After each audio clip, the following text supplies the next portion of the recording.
Well, it's Friday, and you all know what that means. That means AEW Rampage. We have some interesting matches taking place. A number one contendership for the ROH World title. We have an interesting tag match with, of course, Hikaru Shida and our current TBS champion Chris Statlander taking on Brina Shafir and Nola Rose, and much more. But we also gonna find out who's gonna level up on this latest episode of NXT Level Up. But first things first, we're going to be reviewing Stardom's much recent show from in Korakuen Hall back on the 1st of October. And this one features the main event, the New Japan Strong title, when Julia defends it against Ami Suri from God's Eye. So we're going to see some interesting matches taking place as well for that. And plus, we're going to cap it up with some news updates to tell what's been going on in the world of pro wrestling, such as what events the promotions are throwing out, who's booked, what matches are set, any wrestlers are either signed or departing from any promotion, and of course, any injured wrestlers, the whole enchilada. So, let's get ready for another episode of the Deleted Wrestle Zone.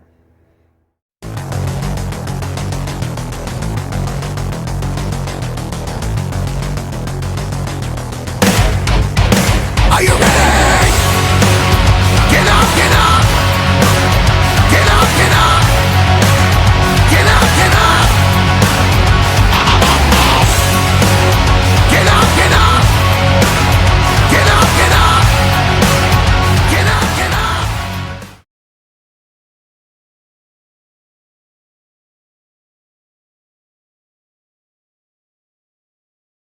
Welcome everybody to the Deleted Wrestle Zone, all things that is pro wrestling with AEW, NXT, New Japan Pro Wrestling, Impact Wrestling, the National Wrestling Alliance, various promotions, wrestlers, matches, and championships. I am your host, J Rod here. So, if you are new to the channel, welcome. This is a channel where we throw in a lot of reviews of various promotions all over the world, not including here in the United States, but also in Japan, Mexico, Canada, Europe, UK, anywhere in the world where wrestling is not as big, but it's also growing. We also do some discussion videos, more news updates, news update alerts, various other things. So if you like what you see, subscribe to us on the subscribe button. You'll be getting a lot of daily reviews from me almost every day, and of course once in a while we'll throw in some of the other videos for fun. And of course, if you like this episode, please give us a like on the like button, or of course give us a nice comment down below. Now, our very first review is from Stardom. This is from their October 1st event. This is right after the end of the when we finish with the 5-star Grand Prix. So they return to Korakuen Hall for a nice special day.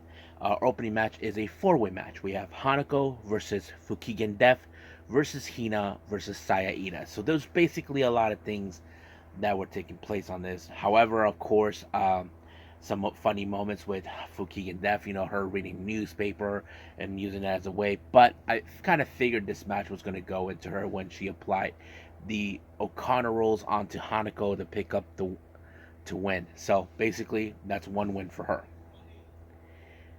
Now, our next match, we have Queen's Quest members Miyu Amasaki and of course Lady C taking on Club Venus's Waka Tsukiyama and Mina Shirakawa. Now, this is a very interesting thing, as I mentioned.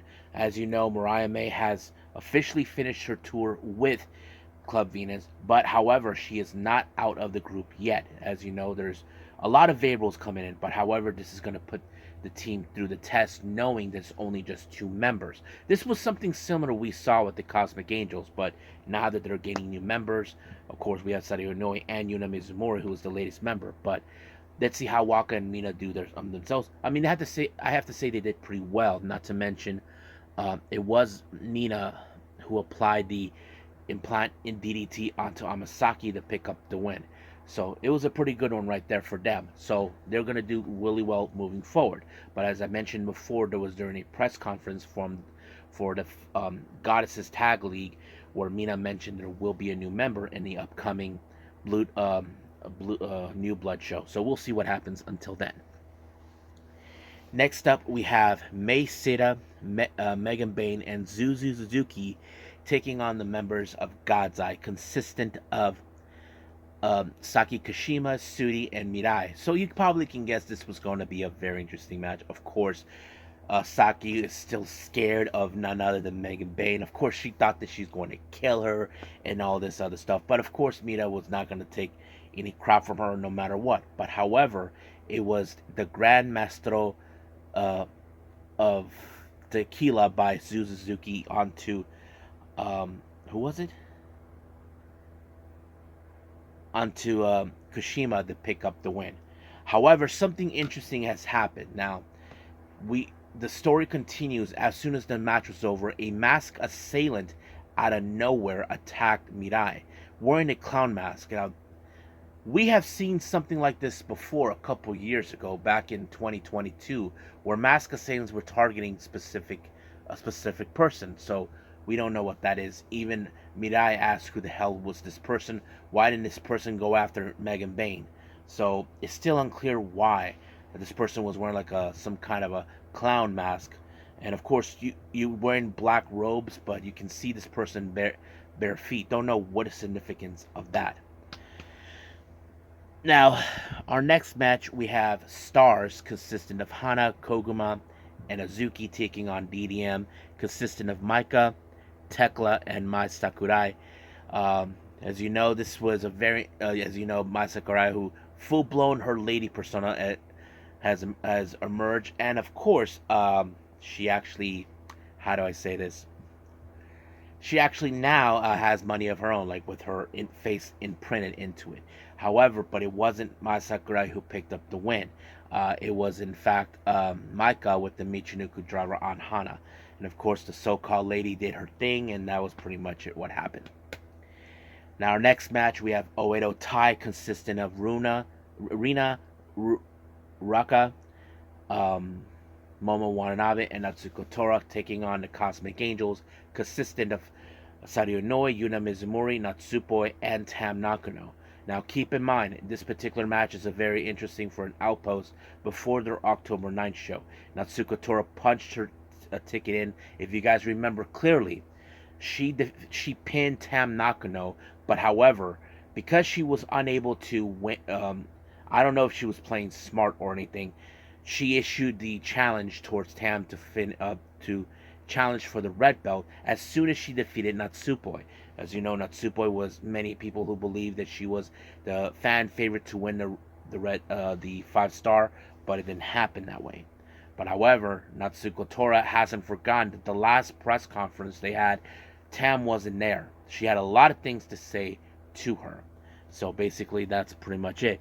But however, of course, like the tactics that the Oda Tai group has always done, always played out its way. But in the end, it was Natsuko Tora with the Death Valley Bomb onto Yuna Mizumori to pick up the win.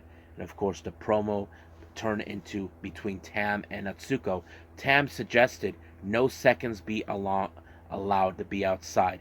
Now, the obvious thing is, will Natsuko Tora oblige to these wishes? Because this is between them. It appears their history has gone way back. So we'll see what happens until then.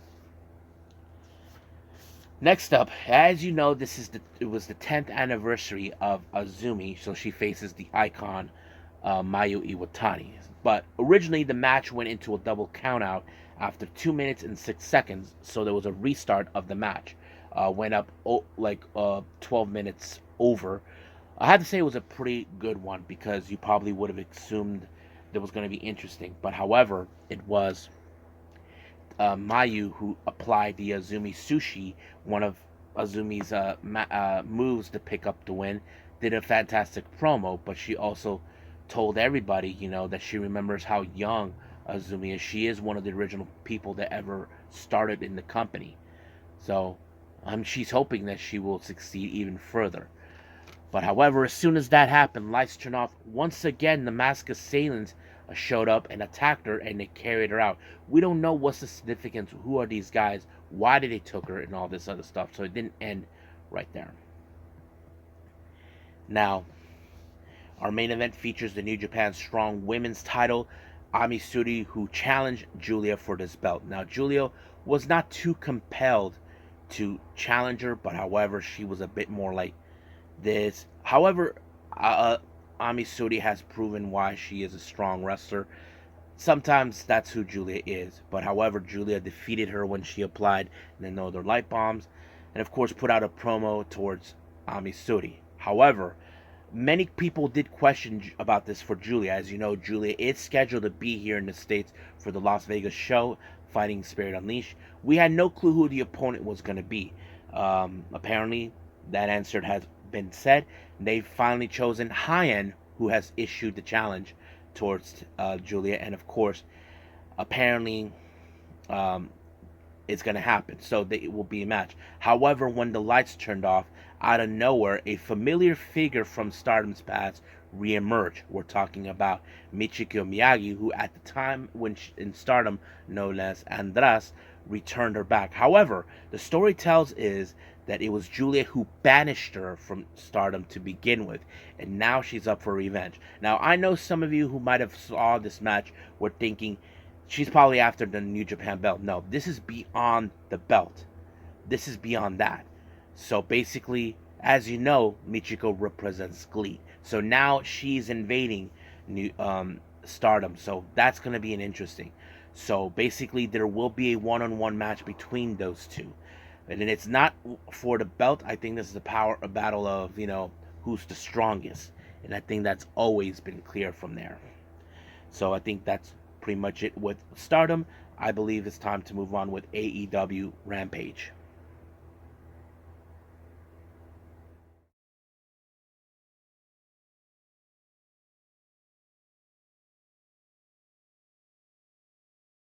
Okay, AEW Rampage opened up with an 8-man tag match. We have best friends Chuck and Trent, along with the Hardy Boys, Jeff and Matt, taking on the former members of the Jericho Appreciation Society. We're talking about Jake Hager, Daniel Garcia, Cool Hands, Angela Parker, and Daddy Magic, Matt Menard, along with Anna Jay at the corner. Now, as you know, the former members are trying to rebuild themselves after they are no longer association with Jericho. So the obvious question, how will this go out? And of course, it was a moment of the dance-off between both Jeff and and Garcia. But unfortunately, this match went into a different turn. There was a bit of a misfire where, of course, Garcia got shoved to Matt Menard, and of course Menard hurt Anna Jay. While majority of the former members attend to Anna Jay, it was Daniel Garcia who suffered the Swanton Bomb finisher by Jeff Hardy to pick up the win. Later on, of course, questions were being told about Garcia and all this. Garcia felt that, look, I understand you guys, but I had to carry it on myself. But however, the only thing is that matters for Angela Parker is that they have to start over no matter what. But I feel like there's animosity between the four members of Jericho Appreciation Society, despite that they're trying to rebuild themselves. So we'll see what happens until then. Now, Eddie Kingston was conducting an interview with Renee Paquette. Seems like they resolved their issues. Apparently, no, he knows that he will be observing the upcoming number one contendership in a 4-way match. However, he got in the face by Sanjay Dutt and the rest of the dickwads. All this and that. But he told him if he's willing to give him a shot, he has to prove it to him to show him that it has the right to it. However, they're not the only ones alone. Apparently, Stokey Hathaway, who seems he has an issue towards Eddie Kingston, had concocted some sort of a plan towards Eddie and whispered it to Sanjay Dutt. Now, of course, Jeff Jarrett doesn't trust Stokey Hathaway, but of course, Sanjay Dutt, who doesn't trust him, but he likes his idea. We don't know what the idea was, but we'll see. Now, excellent news. We haven't seen this guy for a while. He's coming back. We're talking about, he's very nice and very evil. We're talking about Danhausen. I'm so excited to see that. So can't wait to see it. Hope he reunites with Hook to reform Hookhausen or something like that. I don't know what to call it, but it will be fun. So we'll see. Our next match, we have the BCC, Wheeler Yuta and Claudio Castagnoli taking on Levi Shapiro and Wise Guys Ritz. I have to say it was a pretty simple match because I kind of figured it was going to end with the BCC winning. It was, of course, the fastball toss from Claudio to Wheeler onto Wise Guy to Levi Shapiro to pick up the win, and that was it. Now, another interview was conducted by Renette, and this time it's well, I already mentioned that. Never mind. Let's jump into the number one contendership four-way match for the ROH World title. We have Penta El Cero Miedo, and of course, debut Lince Dorado, Johnny TV, and Commander. I have to say it was a very impressive match. A lot of high spots taking place. So the obvious question, how this was going to go down. I mean, there was seem like teamwork between Lince Dorada and Commander, but however, there was a lot of great variables in this match. I mean, Eddie Kingston said in the commentary that he wouldn't mind facing against Penta, who is his best friend. So, I mean, it would play out easy that way for him. But however, it was Commander with a springboard 450 onto Lince Dorada to pick up the win. Now, the story continues between former tag partners and friends, Santana and Ortiz. It appears that Ortiz is calling Santana a coward, like he's not willing to confront his past, but he's willing to run. He said that you have been running your entire life. So he's saying that one way or the other, this has to stop. So the obvious thing is, when will that happen? We will see when that day happens. So I'm looking forward to that. In our main event, we have Marina Shafir and Nyla Rose taking on the former two-time women's champion Hikaru Shida and the current TBS champion Chris Statlander. You probably thought this was going to be a very interesting match. I mean, look, we know that Hikaru Shida at Tuesday Dynamite will be facing Saraya. It felt like, for Hikaru Shida, that this will be a bit of a warm-up before that day.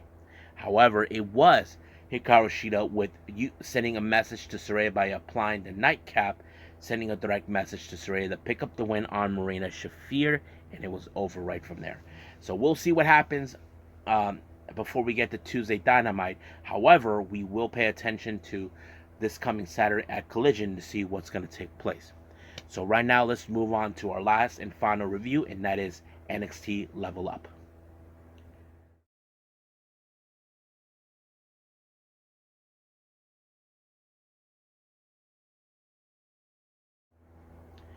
Okay, who levels up on his latest episode of NXT Level Up? Let's find out.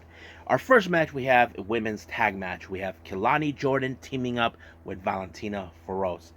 Very interesting, first time for everyone, these two to team up. Same thing with the other team, Izzy Dame and Tatum Paxley. However, there was questions regarding that particular team. Now, if you guys remember, Tatum Paxley did team up with Danny Palmer and turned her back. The obvious question does tell with one of the commentators, I forgot his name, said this: how do we know that Tatum wouldn't do the same team with Izzy what she did to Danny Palmer? That's an excellent question. Well, it appears it didn't happen that way, but however, it appears that both Kelani and Valentina were able to coexist. Same thing with Izzy and Tatum, but however, it was Tatum who applied a move called the Psycho Driver, which is of course a similar, the same version of the tequila shot that she applied on Valentina Feroz to pick up the win. Now, our next interview with Kelly Kincaid. Of course, we have Dante Chen, who addresses the fact of his opponent in the main event, which is none other than Drew Gulak. He understands the significant styles of Miles Bourne, Damon Kemp, Charlie Dempsey, and of course he calls his Singapore style. So we will see that in our main event. Now, our next match is another tag match, but this time is the men's. We have Tyson DuPont and Tyrese Igwe taking on Javier Bernal and of course Luca Crucifino. So you probably can guess this was going to be a little interesting, since they're not yet reaching the level as we expect. But however, there was a lot of variables between Javier Bernal and Luca Crucifino. Will they coexist? Well, apparently they kind of did. It was a roll-up by Javier Bernal onto Tyrese Igwe to pick up a good win, which you probably say was very impressive. So we'll see what happens between those two down the line. Now, our main event is Dante Chen and of course Drew Gulak. Of course, his Gulak was going to have his compadres be there: Miles Bourne, Damon Kemp, and of course Charlie Dempsey. But Dante Chen is no idiot. He knows that they were going to be by his side. But of course, at some point they were going to get involved. Dante Chen was going to do whatever it takes. But of course, it was a spike, something he did to pick up the win by Gulak. So that's how it ended for NXT Level Up. So we'll see what happens next week with NXT Level Up, but also pay attention for this coming Tuesday on NXT. So I think that's pretty much it with all of our reviews. I believe it's time to do our lasting news updates.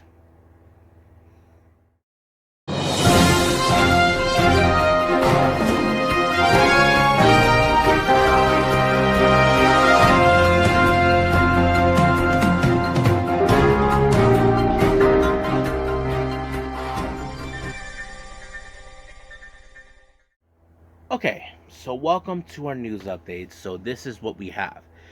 If you guys remember, former NXT talent named Sloane Jacobs, who was released from the company last November, but you guys may have seen her on AEW Dark, Ring of Honor as Notorious Mimi.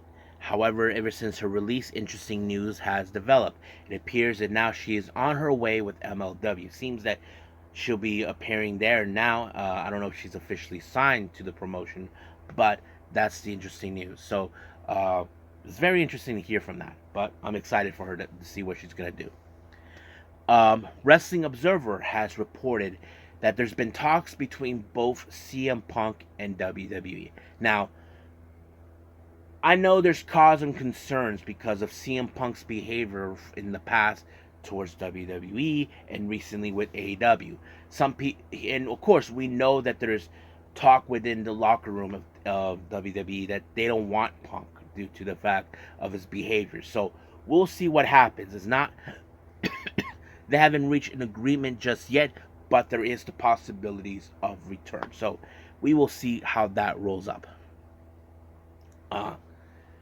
The event Ladies Night Out that will take place on November 26th has announced their next participation is none other than La Rosa Negra. So I'm excited for that. Now, interesting developments that was announced was reported within WWE. It appears that a talent was trying to push the idea of having a WWE international show in West Africa, and most specifically in Ghana. And there is one person who's originally from that particular region, and that is none other than Kofi Kingston. He said there was close of having a WWE show over there. I'm sure that we would love to see something like that, but only time will tell. So we'll just wait and see what takes place. Now, this weekend is happening real soon. We have the Wrestling Revolver Women's Grand Prix taking place. They announced Killer Kelly and Allison Kay in their participation on this. Now, interesting things coming from Spark Joshi Puroresu of America. They announced for their Rising Heat West show on the 11th. The match has been announced between Viva Van, Zeta Zhang, and Mighty Myra in a three-way match. Now, interesting things. I did mention when this promotion was being launched that we don't know how this was going to be broadcasted. We were able to see it streaming.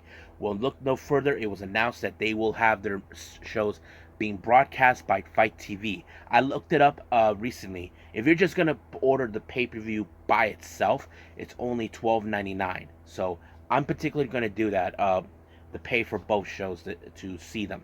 So, I mean, I know it's going to be a lot of money for that. Total will be like somewhere between, like almost $26 in total. But it's worth it for me. So, I'm not going to fight about it.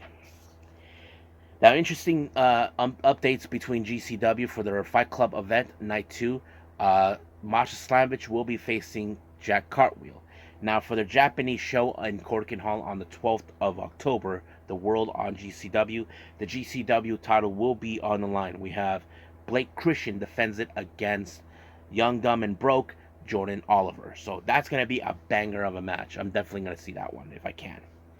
Now, as you know, there was a produced show made by Waka Tsukiyama, the Moondom, which of course I'm sure Stardom financially helped. Was a huge success. They interviewed both Monthly Puroresu interviewed both Waka and of course Momo Kogo. Now Waka was the brains behind the whole thing.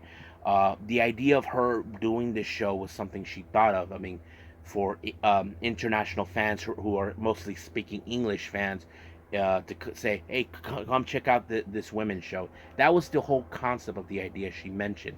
Of course, she said there was going to be some trials and errors throughout the show. I mean, we did know that Miyuki Takase was supposed to be in the show, but she got injured and was replaced by Tahamna, but it was yet to expected. But another question that was brought upon, well, two more questions that were brought upon that got my attention. One of the participants, Aruka Umasaki, who is the current Diana World Champion, uh, they asked Waka, will there be any consideration of having title matches from the respective promotions? Right now, she's not thinking about that. She's trying to see how things will go in the next one. Apparently, the second question that got my attention was, of course, they want to do more of these shows, Waka's produced shows. As for Momo, she talked about how great it was because if you guys know this, I mean, personally, I didn't know from the very beginning when I heard about Momo Gogo that she can speak English. So, but it is like that, and of course, she's looking forward to it. But she said that she would like to wrestle in Momodom because right currently she's injured, and of course, there's that. So we'll see how that rolls up. I don't know if I'll be able. I don't know if there's any chances of ever seeing this show, but we do know that the show took place at the venue where Wrestling Diana takes place. Of course, Waka was asked why this particular show. She thought this particular venue. She said that it's much easier for fans to see their faces. You know, that's what makes sense. Like to make their faces visible. So that is very clear because you don't want, because the thing is there's not a lot of foreigners coming in, that sort of thing would make sense. But hopefully if there is another show taking place for Moondom, I'm looking forward to hear what's going to happen. But from saying that they're a huge success, I commemorate Waka for doing a great job. So we'll see what happens until then. I think that's pretty much it what we have for our news updates and everything else. Let's just call it a day. Well, I hope everybody enjoys this episode coming up. Not only we have AEW Collision, but we do have more on New Japan with the Road of Destruction before our October 9th show taking place real soon. Same thing we're having with Stardom with their upcoming show as well. There is the latest Choco Pro show that just come out. I'm also going to go see the New Blood show that has been announced as well. So we'll see how this rolls up as well for everyone. But for now, I'm just going to wing it and see how this plays out for me.